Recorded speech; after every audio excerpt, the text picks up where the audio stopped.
After a bushfire's been through, there's a lot of emotion and there's a lot of heightened adrenaline, and it's really natural for many of us just to want to help and get in there and try and fix and save, but unfortunately sometimes that can do a lot more damage than it can do good. So the first thing that we all need to consider after a natural disaster is safety.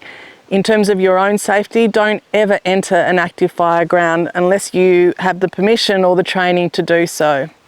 Even after a fire's been through, like here, it's probably 5 days since the fire went through, there's still trees burning, falling over, and there's hot spots as well. So it's paramount to consider what you're doing and how you're approaching it, and to make sure that you're safe at all times.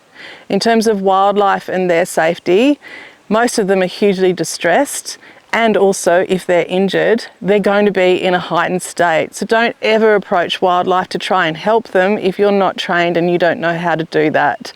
There's plenty of people in the New South Wales Parks and Wildlife Service, as well as a number of wildlife organisations that are trained to go onto fireground and help wildlife.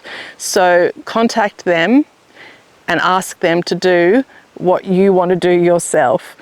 I4 has a great app that you can download on your phone, and it will list the wildlife services that are closest to the locality where you live. On the mid-north coast it's Fauna, and they will offer help. Their phones are available 24 hours around the clock.